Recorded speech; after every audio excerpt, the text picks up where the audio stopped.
আসসালামু আলাইকুম, চলে আসলাম টেকনিক ইজি এডুকেশনের পক্ষ থেকে। সাথে আছি আমি শিন সুলতানা। আজকে আমরা এই পর্বটিতে নবম শ্রেণীর স্বাস্থ্য সুরক্ষা বিষয়টি নিয়ে আলোচনা করব। নবম শ্রেণীর স্বাস্থ্য সুরক্ষা বিষয়টির আমরা পঞ্চম অধ্যায় নিয়ে আলোচনা করছিলাম। পঞ্চম অধ্যায়ের প্রথম পর্ব আমাদের একদম শেষ হয়েছে। প্রথম পর্বটা আমরা শেষ করেছি। আজকে এই পর্বটি আমরা দ্বিতীয় পর্ব থেকে শুরু করব এবং এই পরবর্তীতে আমরা যেটুকু শেষ করেছিলাম প্রথম পর্বে তার বাকি অংশ থেকে আজকে আমরা এই পর্বটিতে পড়ব। আমাদের পঞ্চম অধ্যায় আছে শুদ্ধাচার চর্চা করি এবং মর্যাদাপূর্ণ জীবন গড়ি। তোমরা দেখো ৬২ পৃষ্ঠা পর্যন্ত আমরা আলোচনা করেছিলাম এবং সেখানে আমাদের দুটি ঘটনা নিয়ে কথা বলেছিলাম। একটি হচ্ছে আমাদের শুদ্ধাচারের ভালো ঘটনা এবং তার পরিপ্রেক্ষিতে আমাদের ৩-৪টি প্রশ্ন ছিল, সেগুলো আমরা সলভ করেছি। ৬১ এবং ৬২ পৃষ্ঠার ছক। দ্বিতীয় নাম্বার যে ছকটি ছিল সেটা হচ্ছে আমরা আমাদের ঘটনায় যে ভুল ঘটনাগুলো আমরা পর্যবেক্ষণ করেছি সেই পরিপ্রেক্ষিতে আমাদের ৩-৪টি প্রশ্ন ছিল, যেমন যে কারণে বা কি চিন্তা করে আমরা কাজটি করেছি ইত্যাদি, কাজটি করার পরের অনুভূতি আমাদের কেমন ছিল এবং আমার জীবনে ওই যে ভুল শুদ্ধাচারগুলো আমরা চর্চা করেছি সেটার প্রভাব কি পড়েছিল সেগুলো কিন্তু আমরা লিখেছি এবং আলোচনা করেছি।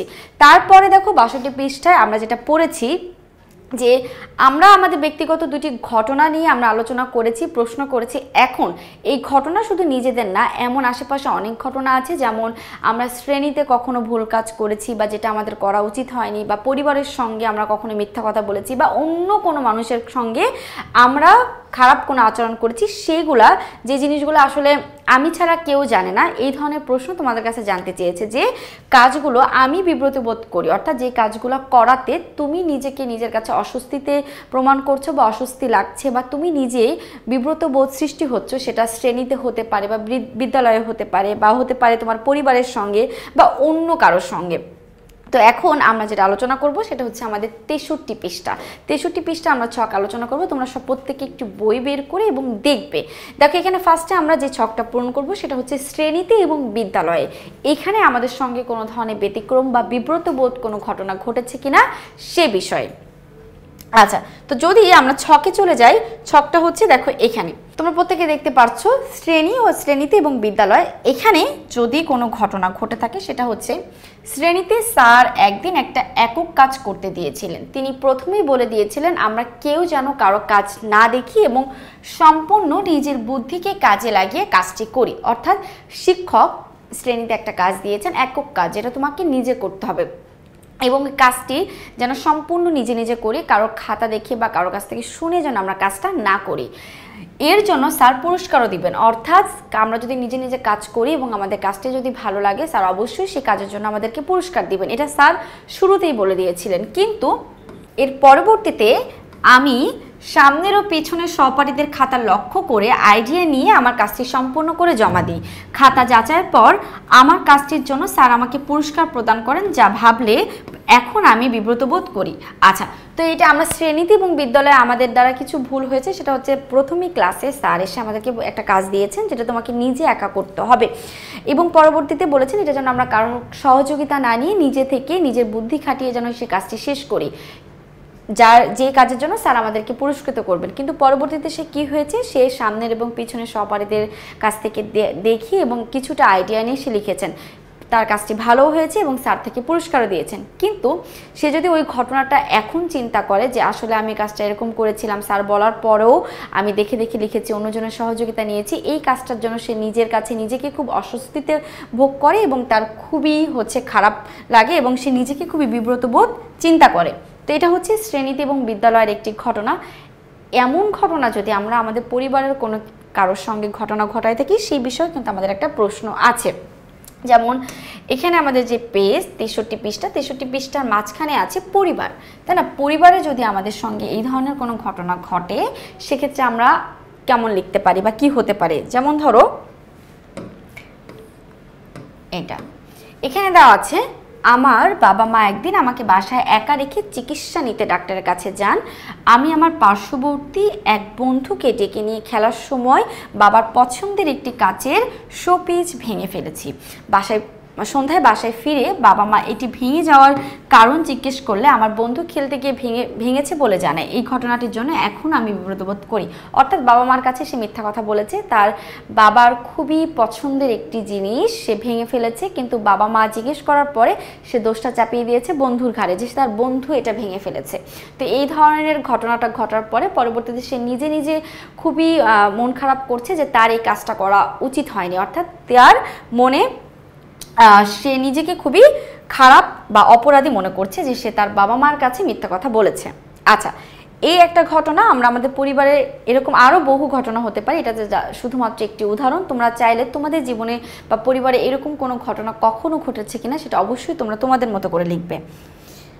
এখন যদি আমরা বইয়ে যাই, সেখানে আছে অন্যদের সঙ্গে। আচ্ছা, অন্যদের সঙ্গে আমাদের এরকম কোনো ঘটনা ঘটেছে কিনা, বা আমাদের আশেপাশে আত্মীয় স্বজন বা অন্য কোনো বন্ধু বান্ধব তাদের সঙ্গে আমাদের কখন এরকম বিব্রতবোধ আচরণ করেছে কিনা বা ঘটেছে কিনা সেই সম্পর্কে তোমার কাছে জানতে যাচ্ছে। যেমন অন্যদের সঙ্গে, পাড়ার খুবই কাছের এক বন্ধু তার একটি গোপন কথা বিশ্বাস করে আমাকে বলে এবং কথাটি গোপন রাখতে বলে। একদিন গল্প করার সময় বন্ধুদের সামনে গোপন কথাটি বলে ফেলি এবং আমার এই বন্ধুকে যেন এই সম্পর্কে না জানায় তার অনুরোধ করি। অর্থাৎ কেউ একজন তাকে বিশ্বাস করে কোনো একটি কথা বলেছে, কিন্তু সে সেটা মনে না রেখে পরবর্তীতে তার বিশ্বাসের কথা অন্য একটা মানুষকে জানিয়ে দিয়েছে। এটা খুবই খারাপ এবং ভালো কাজ হয়নি, সে বিষয়ে কিন্তু এখানে বলেছে। তো অন্যদের সঙ্গে আমাদের শুদ্ধাচারের আচরণ বা চর্চা কেমন হবে সে সম্পর্কেও কিন্তু আমরা আলোচনা করলাম এবং বুঝে গেলাম। এখন দেখো যে বই আছে, এবার আমরা আবার নিজেদের ঘটনায় ফিরে যাই, ভেবে দেখি সেদিনের ঘটনায় যেভাবে ভেবেছিলাম অনুভব করেছিলাম আজও কি তেমনই মনে হচ্ছে, আর কি কি ভাবনা হচ্ছে এবং তাতে কেমন অনুভব করছি এবং ওই ঘটনা এখন ঘটলে কি করতাম তা অপর পৃষ্ঠে সেদিনের ঘটনায় আজকের ভাবনা ছকে লিখি। অর্থাৎ এই যে দেখো আমরা 3টা ঘটনা লিখলাম, শ্রেণীতে, বিদ্যালয়ে, পরিবারে এবং অন্যদের সঙ্গে। এই ঘটনায় আমরা আগে কি আচরণ করেছি এবং বর্তমানে আমরা অনুশোচনা বোধ করার পরে আমাদের চিন্তাভাবনা কেমন পরিবর্তন এসেছে, সেই জিনিসগুলাই হচ্ছে আমরা আমাদের এই 64 পৃষ্ঠার ছকে লিখব। যেমন ধরো এখানে ঘটনা আছে, ঘটনা 1 এবং 2, এর পরিপ্রেক্ষিতে তোমার আগে কি চিন্তা ছিল, এখন কি চিন্তা আছে, অনুভূতিটা কেমন বদলেছে সেই সম্পর্কে জানতে চেয়েছে। ঘটনাটি এখন ঘটলে তুমি কি করতে, অর্থাৎ এখন তো তুমি অনেক কিছু বুঝতে পেরেছো, আগে অনেক কিছু ভয়ের কারণে হোক বা যাই হোক তুমি বুঝতে না, বাট যখন থেকে তুমি জানতে পারলে যে শুদ্ধাচার জিনিসটা কি বা শুদ্ধাচার আমাদের জীবনটাকে কতটা সার্থক করে এবং সামনে এগিয়ে নিয়ে যায়, এই যে তুমি বুঝলে, বোঝার পরে ওই ঘটনাটা যদি তোমার সাথে এখন ঘটতো তাহলে তুমি কিভাবে করতে বা কিভাবে আচরণ করতে সেই সম্পর্কে তোমার অনুভূতিগুলা তুমি এখানে শেয়ার করবে। তারপর আছে কারণ, এই যে সব কিছু যা করলা এটার কারণটা কি, অর্থাৎ নিজের একটা ছোট্ট একটা মন্তব্য তুমি এখানে দিবে। তো আমরা এখন আমাদের আলোচনা করব আমাদের 64 পৃষ্ঠার ছক।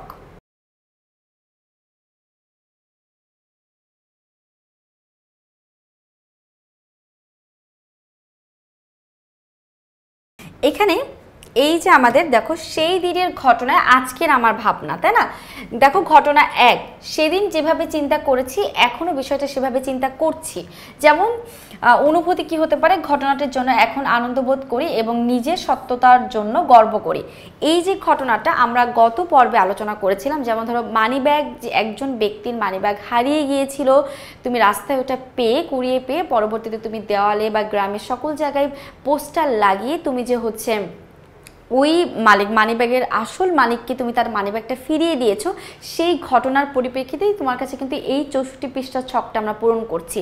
অনেকে আবার বুঝতে পারো বা ভুল করতে পারো যে একটু আগে যে আমরা যে কোথায় গেল, একটু আগে আমরা যে এই যে 63 পৃষ্ঠার ছকটা পূরণ করলাম, তোমরা মনে করতে পারো যে হয়তোবা এই ঘটনার পরিপ্রেক্ষিতে আমরা 64 পৃষ্ঠাটা আলোচনা করছি। ব্যাপারটা কিন্তু এরকম নয়। আমরা কিন্তু এই যে 5ম অধ্যায়, এটা কিন্তু আমাদের প্রথম পর্ব, দ্বিতীয় পর্ব বা পরবর্তীতে যে পর্ব আসবে সব পরবর্তীর সঙ্গে কিন্তু একটা ক্লাসের সঙ্গে আরেকটা ক্লাস কিন্তু কানেক্টেড। তো এই জন্যই আমি বারবার বলি যে আমরা যেই পর্ব পড়াচ্ছি সেটার অবশ্যই আগের পর্বগুলো দেখে আসবে। যেমন এই যে ঘটনাটি, ঘটনা 1 এবং ঘটনা 2, ঘটনা 1 এবং ঘটনা 2 কিন্তু আমরা প্রথম ক্লাসে পড়েছিলাম। যদি আমি তোমাদেরকে একটু দেখিয়ে দিই, সেটা হচ্ছে এই ঘটনাটি যে ভালো কাজের ঘটনা, একদিন স্কুল থেকে বাসায় ফেরার পথে রাস্তায় একটা মানি ব্যাগ কুড়িয়ে পেয়েছি, পরবর্তীতে তুমি কিভাবে সেই মানি ব্যাগটা আসল মালিকের কাছে পৌঁছে দিয়েছো সেই সম্পর্কে কিন্তু আমরা গত ক্লাসে পড়েছি। এখন তোমার কাছে এটাই জানতে চাচ্ছে যে তুমি যে ঘটনাটা করেছিলে সেটা কি তোমার ওইটা ঠিক হয়েছে, এখনো কি তুমি সেই জায়গাতেই আছো নাকি তোমার অনুভূতি চেঞ্জ করেছো, সেটাই প্রশ্নই কিন্তু বা সেই প্রশ্নর মালা কিন্তু আমরা এখন আমাদের 64 পৃষ্ঠার ছকটাই পূরণ করব। যেমন দেখো ঘটনা একে, সেদিন বলছে তোমার চিন্তা কি ছিল, সেদিন যেভাবে চিন্তা করেছি এখনো বিষয়টা সেভাবে চিন্তা করছি, অর্থাৎ সেদিন তুমি মানিব্যাগটা তার মালিকের কাছে পৌঁছে দিয়েছো, এখনো বা এখন যদি তোমার সাথে ওরকম কোনো ঘটনা ঘটে তাহলে তুমি এখনো সেভাবেই তার আসল মালিকের কাছে জিনিসটি পৌঁছে দিবে। ওকে, এরপর অনুভূতি কি, ঘটনাটির জন্য এখন আনন্দ বোধ করি এবং নিজের সততার জন্য গর্ব করি। ভালো কাজ করলে দেখবা আপনা আপনি নিজ থেকে ভালো একটা ফিলিংস চলে আসে, ভালো লাগে যে আসলে আমি ভালো কাজ করেছি ইত্যাদি।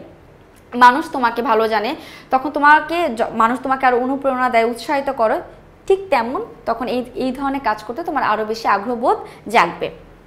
আচ্ছা, এরপর আরেকটি প্রশ্ন আছে, ঘটনাটি এখন ঘটলে কি করতাম, অর্থাৎ যদি ওই আগের ঘটনাটাই তোমার জীবনে এখন ঘটে তাহলে তুমি কি করতে।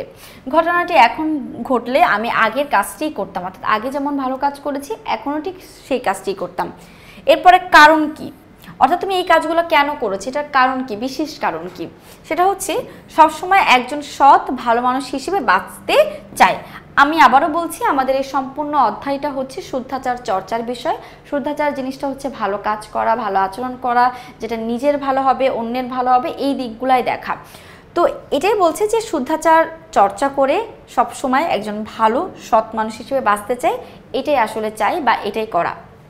ওকে, এরপরে দেখো আমাদের দ্বিতীয় নাম্বার ঘটনা। আশা করছি তোমাদের প্রত্যেকের দ্বিতীয় ঘটনাটির কথা মনে আছে, তাই না?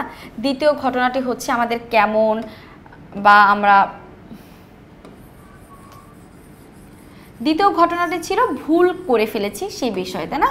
কোন ব্যাপারে বা কোন দিক থেকে আমরা ভুল করেছি, যে যদি আমরা প্রথম পর্বে পড়েছিলাম ভুল বা দ্বিতীয় ঘটনাটি যদি আমরা একটু আলোচনা করি তার একটু দেখে নিই তাহলে তোমাদের মনে পড়বে। যেমন হচ্ছে আমাদের দ্বিতীয় ঘটনাটি ছিল আমার প্রিয় বন্ধু নাফিসের জন্মদিনে তার বড় ভাই তাকে একটা কলম গিফট করেছিল।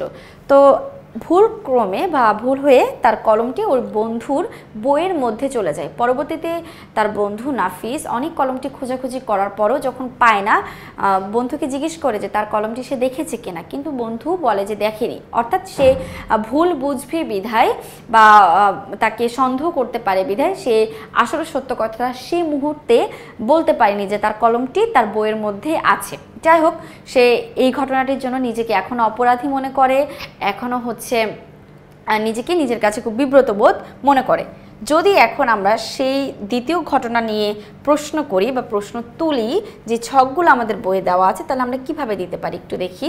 এটা হচ্ছে দেখো, যেমন ওই সেদিনের ঘটনার কারণে তোমার এখন চিন্তা কি, হ্যাঁ তুমি কি কারণে ঘটনাটি এরকম করেছিলে, সেটা হচ্ছে সেদিনের ঘটনায় নিজেকে ওই পরিস্থিতি থেকে রক্ষা করার চিন্তা করেছি। অর্থাৎ আমার আসল উদ্দেশ্য ছিল যে ওই পরিস্থিতি থেকে নিজেকে আমি রক্ষা করব। এখানে একটু বানান ভুল আছে, যেমন এখানে পরিচিতি দেওয়া আছে, এটা হবে না, এখানে মূলত হবে পরিস্থিতি। ঠিক আছে, সেদিনের ঘটনায় নিজেকে ওই পরিস্থিতি থেকে রক্ষার চিন্তা করেছি এবং এটাই মূল উদ্দেশ্য ছিল আমার। অনুভূতি কী ছিল একটু দেখো, ঘটনার জন্য এখন আমি অস্বস্তি ও বিব্রত বোধ করছি। অর্থাৎ ওই ঘটনা যে আমি ভুল করেছি, আমার বন্ধুর কাছে মিথ্যা কথা বলা ঠিক হয়নি, আমার আসলে তখন উচিত ছিল যে তার কলমটি আমার বইয়ের মধ্যে আছে। তো ওই ঘটনাটার জন্য এখনও পর্যন্ত আমি অস্বস্তি বোধ করছি এবং প্রচণ্ড পরিমাণে বিব্রত বোধ করছি। ওকে, আরেকটি প্রশ্ন হচ্ছে ঘটনাটি এখন ঘটলে কি করতাম। ঘটনাটি এখন ঘটলে, এখন যদি ঘটতো তাহলে আমার দায় এড়িয়ে না চলে নিজের কাজকে সঠিকভাবে উপস্থাপন করতাম। অর্থাৎ আগে তো যেমন সে নিজের দায়টা এড়িয়ে গিয়ে অন্য কাজ করেছে, এখন মূলত সে নিজের কাজটা এড়িয়ে যেত না, সে সঠিকভাবে জিনিসগুলো উপস্থাপন করতো এবং কাজটি এগিয়ে নিত। এরপরে আছে আমাদের কারণটা কি একটু দেখব। নিজের মর্যাদা ক্ষুণ্ণ হবে এমন কাজ থেকে নিজেকে সবসময় বিরত রাখতে চাই। অর্থাৎ আমি এমন কোনো কাজ বা আমি হোক বা আমরা হোক বা এমন কোনো কাজ আমরা করব না যে কাজের কারণে আমাদের মান সম্মান নষ্ট হবে, যেটুকু সম্মান আমাদের আছে সেগুলোও নষ্ট হয়ে যাবে। এই ধরনের কাজ থেকে আমরা বিরত থাকব। আর এই যে আমাদের কাজগুলো থেকে আমরা বিরত থাকবো, এটাই মূলত হচ্ছে শুদ্ধাচার, বা এটাই শুদ্ধাচার চর্চা করা, ভালো থাকা, ভালো কাজ করা, মিথ্যা না বলা, মানুষের বিশ্বাস অর্জন করা ইত্যাদি। তো এটাই হচ্ছে নিজের মর্যাদা যেন কখনো ক্ষুণ্ণ হবে না এমন কাজ থেকে বিরত থাকবো। তো আমরা কিন্তু খুব সুন্দর করে জানতে পারলাম বা বুঝতে পারলাম আমাদের এই যে 64 পৃষ্ঠার যে 1 নম্বর ঘটনা এবং 2 নম্বর ঘটনা, এটা চিন্তা কী ছিল, অনুভূতি কী ছিল, কাজটা এখন ঘটলে কী করতাম, কারণ কী ছিল, সব কিছুই কিন্তু আমরা সুন্দর করে আলোচনা করলাম। আশা করি তোমরা বুঝতে পেরেছো ইনশাআল্লাহ। এরপরে দেখো আমাদের কি আছে 65 নম্বর পৃষ্ঠায়। আমরা কি বুঝতে পারলাম যে অজান্তে আমরা এমন কিছু আচরণ করি যা আমাদের মন সায় দেয় না। এক্স্যাক্টলি, অনেক সময় আমরা অনেক ভুল কাজ করে ফেলি, পরবর্তীতে মনে মনে আমাদের কাছে মনে হয় যে এটা আমি ঠিক করিনি, এটা আমার দ্বারা ভালো হয় নাই। তো এরকম কিন্তু শুধু আমি না, আমাদের প্রত্যেকের সাথে কখনো না কখনো হয়ে যায়। আমাদের ভিতরে একটি শুদ্ধাচার সত্তা বা অংশ রয়েছে, সে কিন্তু সবসময় সজাগ থাকে। এই সত্তাটি আমাদের অভ্যন্তরীণ বিচারকের কাজ করে, যে সবসময় অন্যায় কাজ থেকে আমাকে বিরত রাখতে চায়, রক্ষা করতে চায়। এই জন্যই তো বুঝে বা না বুঝে যখনই এমন কোনো অন্যায় বা ভুল কাজ করে ফেলি, তখন আমাদের সেই বিচারক সত্তাটি মানতে পারে না। ফলে আমরা অশান্তি বোধ করি।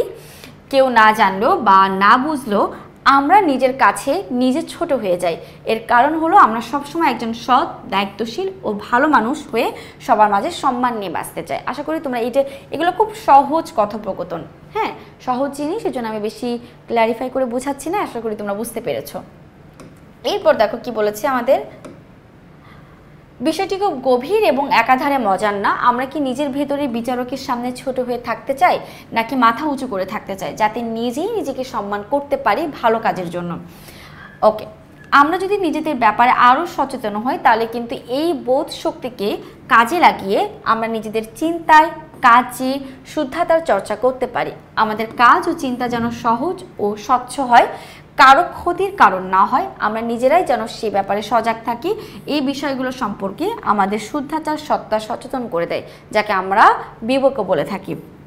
অর্থাৎ আমাদের নিজেদের নিজস্ব একটি ছোটোখাটো বিবেক আছে, যে বিবেকের মাধ্যমে আমরা ভালো কাজ অর্জন করি, স্বচ্ছ হয়ে উঠি, সহজ হয়ে উঠি, মানুষের সঙ্গে আমাদের সৌহার্দ্যপূর্ণ আচরণ থাকে ইত্যাদি ইত্যাদি। আর এর কারণে আমাদের জীবনটা আরও অনেক বেশি সুন্দর এবং সার্থক হয়ে যায়। এটাই মূলত হচ্ছে শুদ্ধাচারের আসল কথা। এরপর দেখো এখানে কিছু ছবি আছে। ছবিতে দেখতে পাচ্ছি একটা ক্লাসরুম, এবং সেই ক্লাসরুমে কয়েকজন শিক্ষার্থী বসে লেখাপড়া করছেন বা কিছু একটা লিখছেন। হয়তোবা শিক্ষক তাকে কিছু কাজ দিয়েছেন, সে লিখছেন। এখন সে কি কাজ করছেন আমরা আমাদের বইয়ের পরবর্তী অংশ দেখলেই কিন্তু বুঝতে পারবো। যেমন ধরো, আমরা নিজের অভিজ্ঞতা বিশ্লেষণ করে ইতোমধ্যে নিজের চিন্তায় ও কাজে শুদ্ধাচারের প্রয়োজনীয়তা তো উপলব্ধি করতে পারলাম। এর মধ্যে আমার কাছে উল্লেখযোগ্য মনে হয়েছে তার ছবির মধ্যে লিখে নিই। আচ্ছা, এই যে আমাদের শুদ্ধাচারের প্রয়োজনীয়তা কি বা উল্লেখযোগ্য জিনিসগুলো কি কি আছে, সেগুলো কিন্তু আমরা জানলাম। এখন যা যা জানলাম, এই জানাগুলোর মধ্যে আমার কি কি মনে আছে সেই জিনিসগুলো আমি নোট করে রাখবো, এবং সেই জিনিসটাই কিন্তু উপরে যে ছবিটা আমরা দেখতে পাচ্ছি সেই ছবির মধ্যে দেখানো হয়েছে। ওকে, এখন দেখো পরবর্তী অংশ আছে, যে সুফল পেতে শুদ্ধাচার করতে চায়। আমরা এখন এই ছকটা পূরণ করব। আমরা কেন শুদ্ধাচার করব, তাই না? ভালো কাজ কেন করব, কি সুফল বা ভালো কাজের প্রতিদান কি? এই যে প্রশ্নটা তোমাকে করেছি, এটা 3টে অপশন আছে, তুমি লিখবে কেন করতে চাই, এটা করলে আমার লাভ কি বা ভালো কি। এটা যদি আমরা বুঝতে না পারি আসলে কিন্তু তাহলে হবে না। তো 3টে অপশন আছে, 3টে অপশন আমরা কিভাবে সাজাবো যদি একটু বলি, তাহলে দেখো সেটা হচ্ছে, নোটে যাব। এবার দেখো, যেমন এখানে আমাদের ছক দেওয়া ছিল, এভাবে করে 3টা করে দেওয়া আছে। যদিও আমি এইভাবে করে লিখছি না, আমি তোমাদেরকে নাম্বার দিয়ে বুঝিয়ে দিচ্ছি 1 2 3। তো চলো 1 2 3-এ আমরা কিভাবে শুদ্ধাচার করে সফল পেতে পারি, সফলতা অর্জন করতে পারি, সেই বিষয়ে আমরা বলবো। 1 হচ্ছে শুদ্ধাচারের সন্তুষ্টি ও আনন্দ থেকে ভালো কাজের অনুপ্রেরণা পেতে। আচ্ছা, শুদ্ধাচার করার কারণে যে তুমি যে আনন্দ পাবে বা তুমি যে খুশি পাবে, সেটা ভালো কাজের অনুপ্রেরণা যে হবে, সেই জন্য শুদ্ধাচার বেশি বেশি করে করা উচিত। দ্বিতীয় হচ্ছে নিজের জীবন, সমাজ ও রাষ্ট্রকে অবক্ষয়ের হাত থেকে রক্ষা করার জন্য। তুমি যত ভালো কাজ করবে তত সমাজে ক্রাইম কম হবে, ঠিক আছে? তুমি নিজের কাছে দোষী থাকবে না, অপরাধমুক্ত থাকবে। তো সেটা অবশ্যই সমাজের জন্য, নিজের জীবনের জন্য এবং সেই সাথে সাথে রাষ্ট্রের জন্য খুবই ভালো একটি দিক। 3 হতে পারে সবসময় একজন সৎ, দায়িত্বশীল ও ভালো মানুষের সবার মাঝে সম্মান নিয়ে বাঁচতে।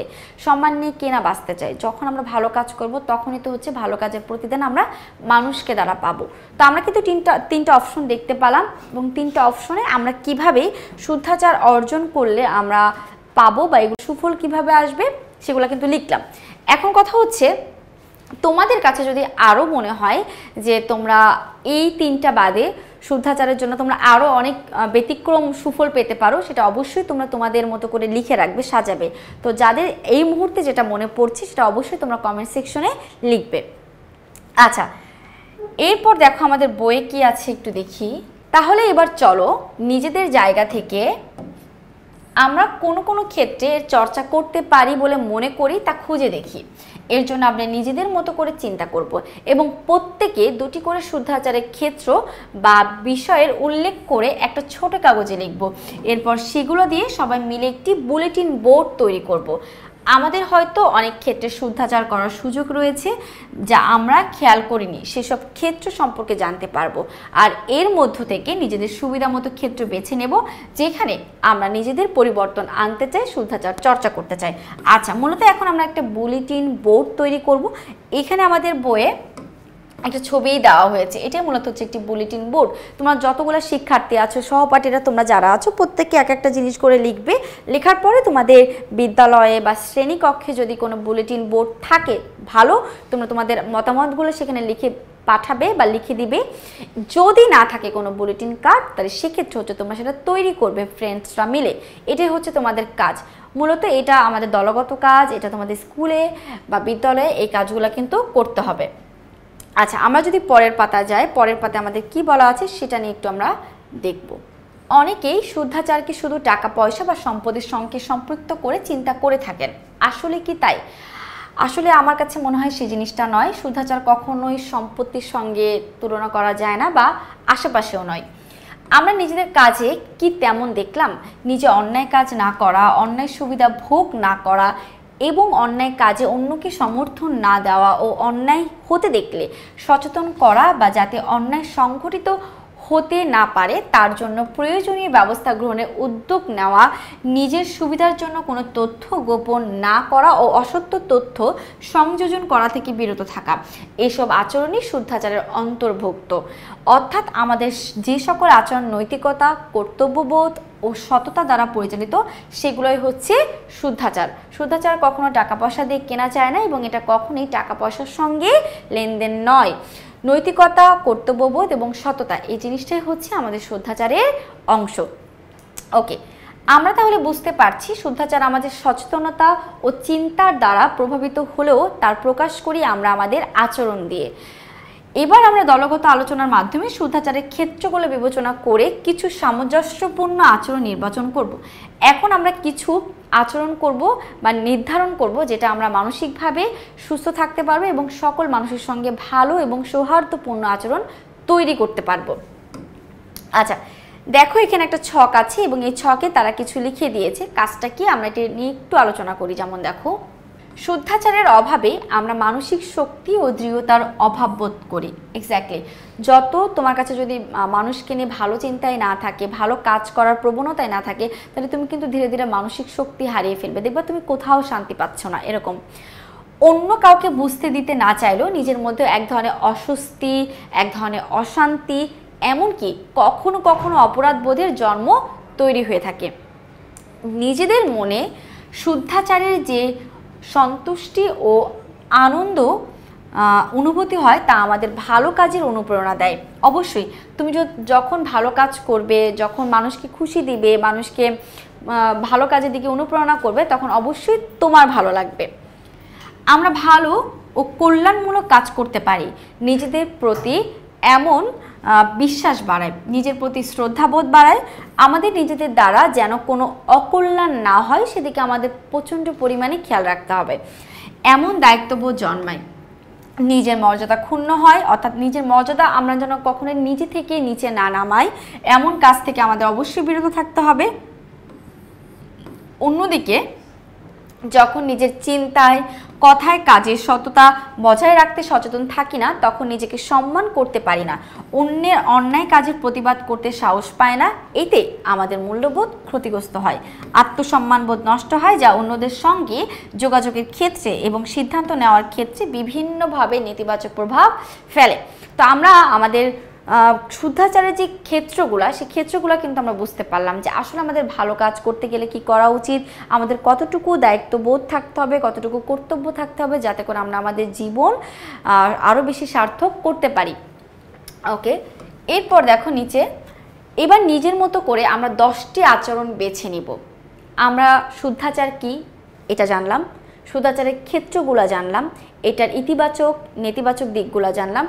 এখন আমরা শুদ্ধাচারের মতো 10টি আচরণ, কয়টি? 10টি আচরণ বেছে নিব, যেগুলো আমি শ্রেণী ও বিদ্যালয় কার্যক্রমে এবং পরিবারের চর্চা করতে চাই। আমরা মনে রাখবো, শুদ্ধাচার চর্চা করতে গিয়ে আমরা যে কোনো আচরণ করতে পারি না, অর্থাৎ যে কোনো আচরণ আমাদের দ্বারা হবে না। শুদ্ধাচারের আচরণ কোনগুলা, সেই জিনিসগুলো কিন্তু আমরা বেছে নিব। অন্যের ভুল আচরণ ধরিয়ে দেওয়ার জন্য আমাদেরও দায়িত্বশীল আচরণ করা খুবই জরুরি। তাই যথাযথ আচরণ বেছে নেওয়ার জন্য দৃঢ়তা, শ্রদ্ধাবোধ, নমনীয়তা সমন্বয়ে আমরা আত্মপ্রত্যয়ী যোগাযোগের দক্ষতা কাজে লাগাবো। মনে রাখবো, শরীরের বল কিংবা অযাচিত আচরণ নয়, বরং অন্যায়ের বিরুদ্ধে রুখে দাঁড়াবো বুদ্ধি দিয়ে, কৌশল দিয়ে, দায়িত্বশীলতার সঙ্গে। এবার তাহলে অপর পৃষ্ঠায় আমি যে শুদ্ধাচারগুলো চর্চা করতে চাই, নিজের ছকটি নিজের মতো করে পূরণ করি।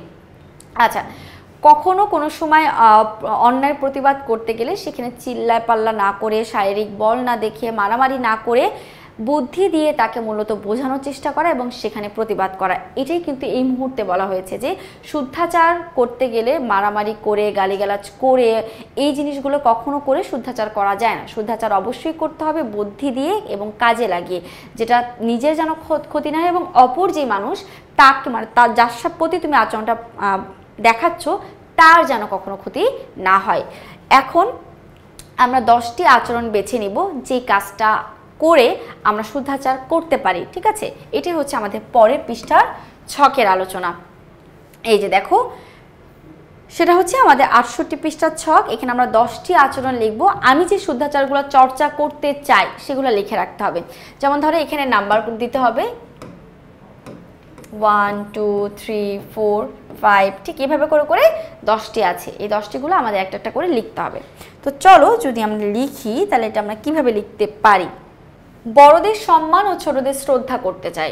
অবশ্যই বড়দের সম্মান করতে হবে, তারা যে কোনো কথা বললে আমাদের চুপচাপ শুনতে হবে, ভালো কাজ করতে হবে, ছোটদের প্রতি স্নেহশীলতা আচরণ করতে হবে, শ্রদ্ধা থাকতে হবে। আচ্ছা, এটা হচ্ছে আমাদের 1 নাম্বার পয়েন্ট। দ্বিতীয়, সকলের সাথে সম্পর্ক বজায় রেখে চলতে চাই। 3, সবসময় একজন সৎ, দায়িত্বশীল ও ভালো মানুষ হিসেবে সম্মান নিয়ে বাঁচতে চাই। 4 হতে পারে নিজের কাজকে সঠিকভাবে উপস্থাপন করার চেষ্টা করবে। তুমি যেই কাজটা করছো সেই কাজের প্রতি তোমার সবসময় সঠিকভাবে উপস্থাপন করার চেষ্টা করতে হবে।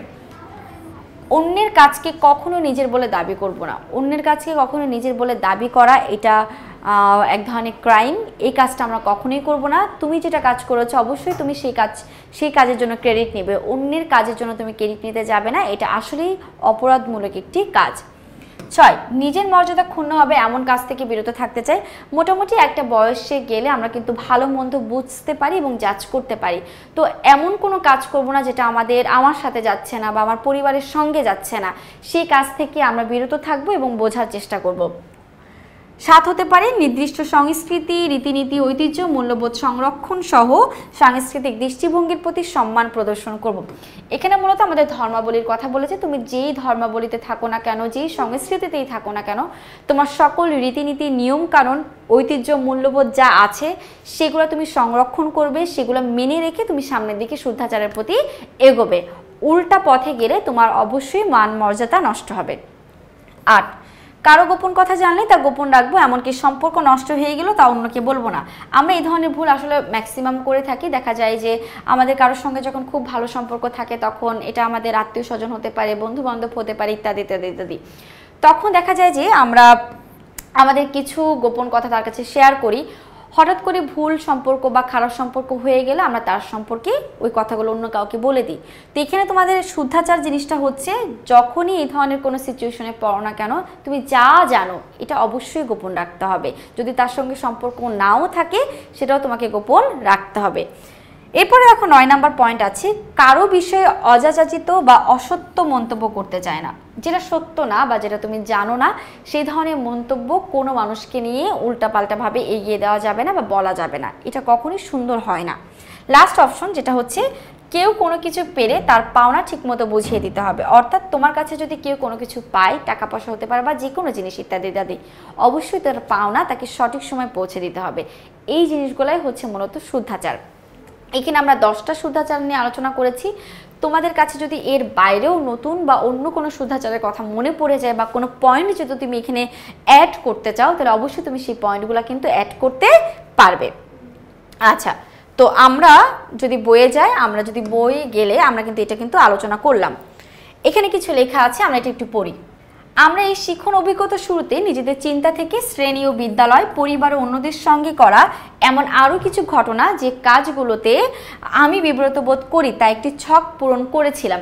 ফাইন।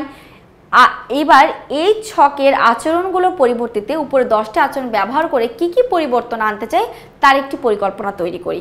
পরবর্তী পৃষ্ঠায় আমরা একটা পরিকল্পনা তৈরি করব যে শুদ্ধাচার ব্যবহার করে আমার নতুন আচরণ কি শ্রেণীতে, বিদ্যালয়ে, পরিবারে ইত্যাদি ক্ষেত্রে। এই ছকটি কিন্তু আমরা এখন পূরণ করব।